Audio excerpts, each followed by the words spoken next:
AP శాసన మండలిలో volunteer వ్యవస్థపై వాడివేడిగా చర్చ జరిగింది. అధికార ప్రతిపక్షాల మధ్య వాదోపవాదాలు జరిగాయి. వాలంటీర్ వ్యవస్థపై వైసీపీ సభ్యులు అడిగిన ప్రశ్నలపై కొంత దుమారం చెలరేగింది. మండలిలో ప్రతిపక్ష నేత బొత్స మాట్లాడుతూ వాలంటీర్ వ్యవస్థను కొనసాగిస్తారా లేదా అని ప్రశ్నించారు.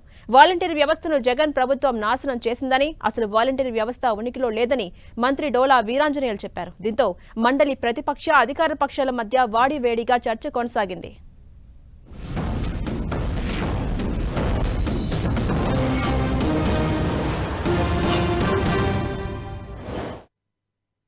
లేదా మా సభ్యులు అడిగిన ప్రెసిడెంట్ అధ్యక్ష వాలంటరీ వ్యవస్థ కొనసాగిస్తున్నారు లేదా?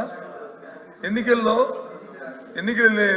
వెళ్ళినప్పుడు మీరు వచ్చి 5,000 రూపాయలు కాదు వాళ్ళకి 10,000 రూపాయలు గౌరవ వృత్తి ఇస్తారని చెప్పి వేతనం ఇస్తారని చెప్పారు. అది ఇస్తున్నారా లేదా? ఈ రెండు కొనసాగిస్తే కొనసాగిస్తున్నాం, లేకపోతే లేదు.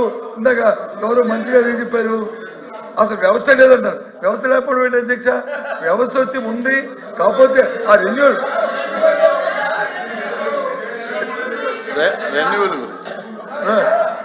లోకేష్ గారు ఇంకా సమయం ఉంది, ఇంకా చాలా తెలుసుకోవాలి. తొందర ఎందుకు అంటే వాళ్ళ ప్రభుత్వం దిగిపోతామని తెలిసే ఆ జీవో ఇవ్వలేదు అధ్యక్ష. వాళ్ళు చేసే తప్పులకు ఉండరని చెప్పి జీవో ఇవ్వలేదు.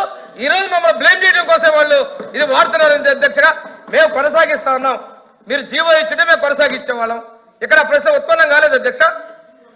కొనసాగించే మేము జీతాలు పెంచుతా ఉన్నాం, లేని వాళ్ళకి ఎలా పెంచుతాం అధ్యక్ష? అధ్యక్ష నేను చెప్పింది అధ్యక్ష, వాళ్ళు అడిగిన ప్రశ్న సమాధానం ఇచ్చారు అధ్యక్ష.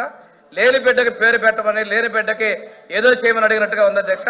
వ్యవస్థలో వాళ్ళు ఉన్నారు, కానీ 2023 ఆగస్టు నుంచి వాళ్ళని రెన్యువల్ చేయలేదు. చేయలేని వాళ్ళకి ఒక ఫేక్ ముఖ్యమంత్రి, ఫేక్ కేబినెట్, ఫేక్ గా వాళ్ళకి రాజీనామాలు, ఫేక్ డ్రామాలు, ఈ రోజు మళ్ళీ ఫేక్ ప్రశ్నలు.